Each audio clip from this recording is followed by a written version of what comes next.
The way that I try to strategically place them is so they see different things. I think every sub should see the morning procedures. That is super important. I think every sub should see a lunch period. How do they get there?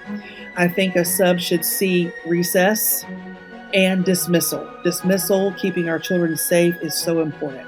So I strategically place them so they are seeing these things throughout the day. Welcome to the BJU Press Teacher Edition podcast, where Christian educators are encouraged and inspired as we bring you interviews, practical ideas, strategies, and answer your questions about teaching in today's culture. And here's your host, Jenny Copeland. My career in a traditional classroom began as a substitute teacher. I had taught music lessons since I was a young teenager. I had even been an aide in a classroom, but my first experience with actually overseeing a classroom myself as an educator was being in charge as a substitute teacher. I distinctly remember my first day on the job in true substitute teacher experience form. All of the teacher editions were locked in the teacher's cabinet, so I couldn't get at any of them. And of course, those were the only copies in the school. And those were the days long before digital versions of everything were available. Oh, and that first day also, there was a rabbit, a very active rabbit in a very large cage. And one of the responsibilities on the sub notes for me for that day was to clean the cage before I left. Well, needless to say, the administrator released me from that duty. In all fairness, that was just my first day, and I had many wonderful days of subbing at that school. What about you? What do you as a teacher or as an administrator do to ensure that when you're away, your class can carry on smoothly and successfully? And even more than that, what do you do to ensure that your substitute teacher feels prepared, informed, and empowered to lead that class successfully? Quite often, the occasion of even needing a substitute teacher is harried enough. We often forget what it's like for those coming in, though. Perhaps every teacher, maybe they should have to yearly have the experience of being a substitute teacher. Just a good reminder what it feels like. Regardless, today we're going to explore some very practical ways to make substitute teacher days top-notch, just as they typically are in a classroom, both for the students, but also for the substitute teacher. But just before we jump in, a reminder to all of our listeners, please take a minute to subscribe to the podcast. If you have friends who aren't listening in, please share the podcast with them as well. Don't forget to follow us on social media. We're Teacher Edition Podcast on Facebook, and you can find us on Instagram and TikTok as Teacher Edition Pod. On YouTube, we are also Teacher Edition Podcast, so go find us there. We would love it if you would take a minute and leave a review on Apple Podcasts. It really does help the show. And lastly, I just want to invite you once again to go to our website, teachereditionpodcast.com. There you can subscribe to our emails, and you can also submit your questions and stories. We really do look forward to receiving those and to sharing them on the show. So as we have those questions and stories, we will share those at the end of the episode. So be sure to listen all the way to the end each time so you can hear any questions that have come in. Okay, let's talk substitute teachers. Unfortunately, substitute teachers often have a negative connotation. We have visions of out-of-control classrooms, students declaring false fire drills. That really did happen, by the way. Lessons not being covered, and on. But it doesn't have to be that way. A day with a substitute teacher can be nearly the same as any other day. It can be done in a combination of careful teacher preparation and establish student expectations. We often point to the sub as the determiner of failure or success in a classroom. And while that substitute teacher is the key, we, as the administrator or teacher, are the key ones in making sure that that classroom runs at a normal level on those days. So recently I was talking with a friend about the podcast, and she suggested that I reach out to April Sinkhorn because April has created something she calls Substitute University, or Sub-U. And it had been a creative and highly successful way to prepare individuals to sub at their school. So I did just that.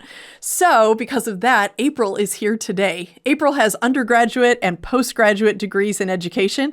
She's actually finishing her 25th year in Christian education, 17 of which has been as elementary principal at Jacksonville Christian Academy in Jacksonville, North Carolina. April loves singing and playing the piano, as well as spending time with family and friends. April, I'm really excited to learn more about what you have created with SubU. So thank you for being willing to come on the show and share that with us. You're welcome, Jenny. It's so good to reconnect with you again and to share with our listeners today all about SubU. Okay, so let's start simple. Let's talk to us first about SubU. Just tell us what it is at a very high level and why did you even come up with this? All right. Well, in the beginning of my teaching career, the school I was at, they had a sub list. And we were very fortunate to have some wonderful, sweet subs to come in and handle the class well. But there was occasions when people came and did not know how to handle the class well.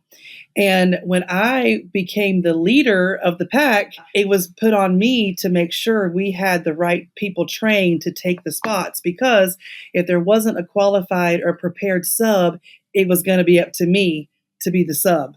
And so I felt like, well, why don't I just pass along these tips and these tricks and the classroom functions and the procedures and share it with folks before they even start as a substitute teacher. Okay, that sounds great. Yes, and it is highly motivating when you're going to be the one who has to do it. Like, why not impart that information to others so they can help too? Okay, so walk us through very practically how this works. Let's start with setting up some time. This sounds like training and preparation. So talk with us about setting that up. What was your process for preparing? How did you get individuals to come? Just kind of give us that broad overview. I keep my eyes and ears open. You have people through the summer, at the end of a school year, say, hey, do you ever need any subs? So I keep my eyes and ears out of who I think, okay, they might be someone to reach out to later. But at open house, our orientation night before school starts, all of our parents come and see the classrooms. But we have sign-up sheets outside each door, and we have different things to volunteer for, being the greeter, helping out with PTF. But one of them is, are you interested in being a substitute? And so they leave their name and number, and then I gather the forms, and then I reach out to each person. My rule of thumb is I like to give them an actual substitute application that I have designed. This application is very similar to a teacher staff application, maybe not quite as in-depth, but I want them to get a feel of what our expectations are from our adults with their morals and character. And so that tends to separate the men from the boys. One of the things listed is please share with us your Christian testimony. When did you accept the Lord as your Savior? Well, if they don't have a testimony, that kind of eliminates them from turning the paperwork in.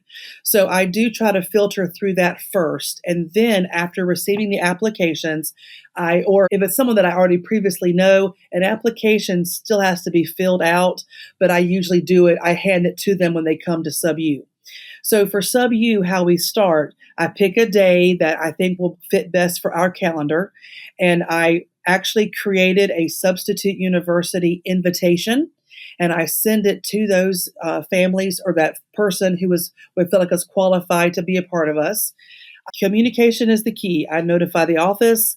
I prepare for them a spreadsheet. So when those folks hopefully call in to the office is not having to scramble to find a note. They already have a document where they fill in the person's name and their phone number. Actually, usually I have the name part filled out, and they indicate if they can come or not. I've had a few years where I've had to be a little more on the flexible side, where if someone could not come on the day that we selected, I've allowed them to come on a different day. So that is the start. We have to, make sure that they're qualified, and then also that they get their invitation to come, and they hopefully will accept. Okay, so just a quick follow-up on that to clarify. So does everyone, like all of your substitutes, do they come every year, or is it just these are only for new people? Okay, good question. It's typically only for new people. If I feel like the school over the last 20 years, the school has made some changes. So I feel like if a sub has been here for a long time and maybe they need some brush up, I will invite them to come back. And I've never had anyone tell me no. They've always come back eager. I've even had some to ask me, can I come back next year? Well, I don't deny them, but they don't have to come back. they're okay. Yeah, that's great. I think sometimes substitutes feel out of the loop on things because they're coming in at the last minute. They're covering in places, trying to get themselves ready, and then they're out the door. So I really like the opportunity that they can come. So that's great. Okay, so let's get into the meat of what Sub U looks like. So the day has arrived. You have your guest list. Yep. Talk us through what that day looks like. What do you cover? Anything like that would be helpful. All right. For security's sake, they check in at the office. They get their visitor badge, so everybody knows what they're there for. When I have a packet that I prepare for them, and there's several contents to that packet. There's the application if it needs to be there. There's the schedule of where they're supposed to go observe. There's the office has given me the paychecks, the W-4 forms to fill out because for us. Our subs are not volunteer, they are paid. I also include a procedures manual, and our teachers have a handbook for teaching that's, 90 pages long. But for the substitutes, I've condensed it to just those main key points. How should the students act in the hallway? What should the classroom management style be? And we go from there. And when we actually meet at the end of the observation day as a collective group, and I go over that handbook or that manual with them. At the very end of the manual, there is a form where they give me feedback. I don't try to be negative Nancy. So my question on the form is, what positive things did you see today in the classroom? Or even I challenge them with this. Did you discover something that JCA does that you did not know about in the past? And I've had some really good feedback through the years. And as the principal, it is really nice to hear people brag about your teachers. And even though I ask them to do things and expect and require things of them, I can't monitor them, 24/7. So to see other people seeing the good things happen, it just enlightens my heart so much. Now, the packet is what they would have with them. In the front of that packet would be an actual hour by hour schedule. So the teachers actually observe, like every hour, a different class. And there are some people that tell me, Miss Sinkhorn, in the application, there's actually a spot that says, I prefer lower elementary. I prefer all elementary. I prefer the big kids, please, only. So I even have, and there's even a location on the application that says, I'm willing to help with custodial.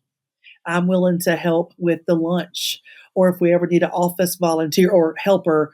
So we even go that far as operational staff needs. So I have an hour by hour listing of where they go, and it's a spreadsheet. So the office has a copy in case someone gets lost. Everybody knows where everybody is, and so every hour they change rooms, and the time slots are there, and then we meet back in the afternoon. Now, the way that I try to strategically place them is so they see different things. I think every sub should see the morning procedures. That is super important. I think every sub should see a lunch period. How do they get there? I think a sub should see recess and dismissal. Dismissal, keeping our children safe, is so important. So I strategically place them so they are seeing these things throughout the day. We've even had so many subs, I've had to do 2 days to make sure everybody can see, what they need to see. It's been a real blessing to have this opportunity to have the substitute university. Okay, that is fantastic. I love everything I'm hearing. But 2 things stuck out to me. First of all, I don't know exactly what all's on your sub application, but I just got thinking, like, we often do just give them an employment application, but I mean, even something that's specific to subs, like even an interest form, and just how often have they worked with children? Have they managed children before? Because just because they finished an ed degree 30 years ago, and never used it since, doesn't mean they may be a great fit for our classroom. So I love how you pointed that out, because there's just great potential there to really hone in on what you're looking for and find out a little bit more about them before just, without just doing a regular employment application. The second thing, I love the opportunity to observe because so often we're just so excited to have a living, breathing human being to cover a class that's like right there, let me show you the classroom to go to. And they've never, like you said, you pointed out the hot spots of the day that unless you've ever seen them run, you can read about it all day long. And I had my teachers write out, verbatim, when to breathe, when to walk. But unless you've seen it, that's really tricky. So I just absolutely love the opportunity to bring them in and see the gears run for a day and then go from there. So those are great. Okay, so this is a tremendous amount of material that you're giving them all in one place, which is great. It's nice and organized, but it's all those forms and everything. So you've done your observations, you've worked through your materials. Now talk about the wrap up, like what happens from there or going forward from there. Part of that wrap up at the end of the day, and it might be the actual hour before dismissal, because I like for them to see dismissal.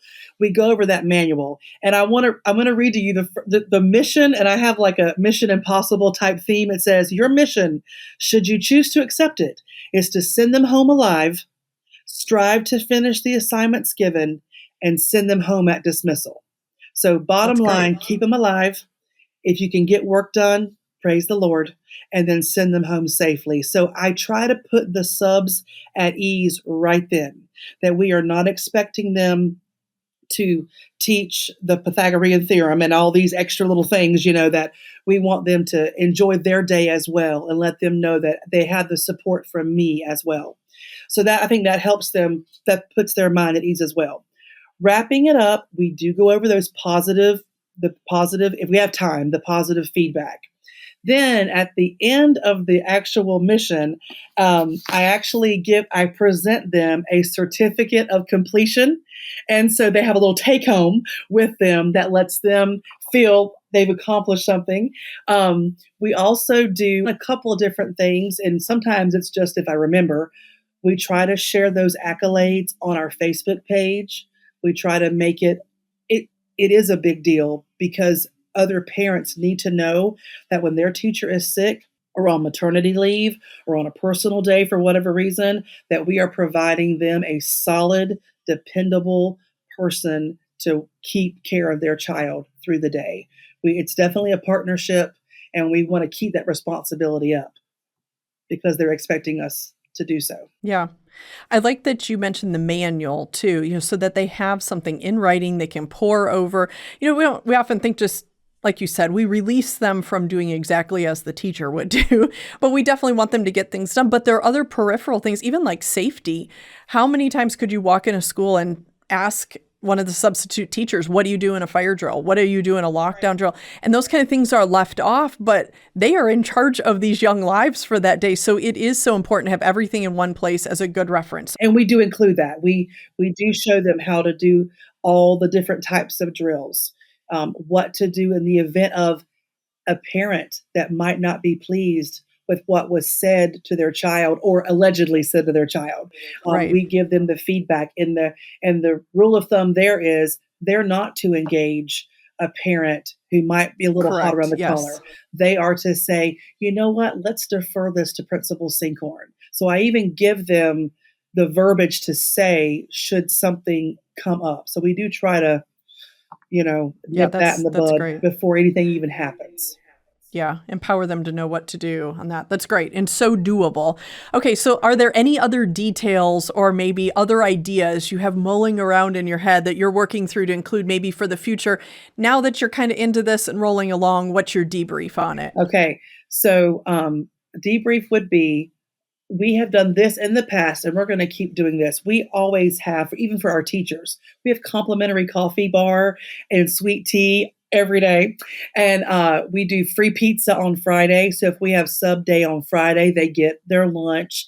But this year, since I have kind of stolen or borrowed the motto from Subway, be a sub above, that I think we're going to actually have Subway to cater our substitute university day this next year. Wow, that's because fantastic. I want us to be a sub above. So I'm really going with that theme now. Well, it fits very, very well. Also, another note to touch on, sometimes you have people who inquire about being a substitute who are not qualified. They might fill out the paperwork. It looks great on paper, but there are some things that are not correct or par. And so I've learned through these years, sometimes, I try to do hard things well, and it's difficult sometimes, but I even have in my files a letter that I have typed when I have to tell someone they can't sub. There was a parent one time. There was just some things that disqualified her, but I did say that we would love for you to volunteer sometime to do this. So I couldn't put her in charge of a classroom, but I did not want that parent to think that they were Sure. not welcomed at school and couldn't do something. So you try to do hard things well. And sometimes Yeah. that means addressing some challenges that you'd rather avoid, but it's just, you can't always do that. Sure, but giving them another way to minister, that was a fantastic idea. Okay, so as we wrap up this episode, what would you say is your biggest takeaway from putting SubU into motion at your school? And with that, why would you recommend that our listeners start something like this at their school? They're listening through, what you're saying, and they're projecting it on their own schools. What would you say to them as we close? I would say the biggest takeaway is, as an administrator or as a principal, it's such a relief to know that when these folks have gone through the proper training, that they're going to come close to performing properly as well. So it gives me a peace of mind. It gives me a peace of mind, and also gives the teacher a peace of mind as well. Sure. There's a phrase that goes, if mama ain't happy, ain't nobody happy. But I look at it, I'm happy when my teachers are happy. And if they're satisfied, it makes my job easier too. So I would say my biggest takeaway, when they're properly trained, it gives them peace of mind. And I would encourage everyone, if you don't have some kind of training, start it this year I started small. I mean, I think I may have had only like 4 or 5, which is, for some Christian schools, that's a big list. I've had as many of 18 on a sub list. Wow. So it's been very successful. One last thought that I failed to mention earlier: at the very end of the training, when everything is said and done, the day is done, how do the teachers know who the subs are? I create a spreadsheet that has the names, the phone numbers, and then I even give personal information like prefers elementary only, prefers high school only. And then I also give them a little bio of who they are. How did this person come to know our school? Are they a church member? Because they may not be a parent. Are they my neighbor? So I have a way of communicating with the teachers and the staff of who is available to be the substitute. And of course, everyone gets a copy in their mailbox. The office gets a copy. And so we share the wealth that way. A little time investment goes a long way with people. Know you're investing in the subs so they can feel comfortable and what to do and be successful. There are very few who are going to come in and try to do a bad job. Like that's Right. just not, they're there to try to do their best. And if we can empower them to do that, for sure. And then empowering your teachers to know what they're dealing with, who's covering for them. It's great. Little time investment, and it goes a long way. This is great, April. Oh, I'm afraid the area of substitutes is really one that's on the back burner for most schools. There's all the dash to fill the classes, but how do we as administrators and even teachers invest in empowering and preparing the substitute teachers to be successful and have a successful day? It isn't all on them. It's really on us. And there's just something about being informed. There's something about giving someone information instead of having them to go track it down. When you get there, they're trying to juggle unfamiliar surroundings and students coming in, pulling their antics that they do when substitute teachers are there. And if they don't have to go hunting for that, that's just tremendous. So April, SubU is awesome. It's very creative, very doable. So thank you so much for coming on today and sharing that with us. I know the listeners will love that idea. Awesome. Well, thank you so much. I've enjoyed being here and sharing today. Thank you for joining us today. I hope you were challenged and encouraged as I was. Remember to go to teachereditionpodcast.com to submit questions for upcoming episodes. Of course, be sure to subscribe to the podcast and follow us on social media. Now, it's time to get back to your day, but it's not just any day. Every day in the classroom is your day to impact and inspire through God's power and through His grace working in you. Now go do what God has called you to do.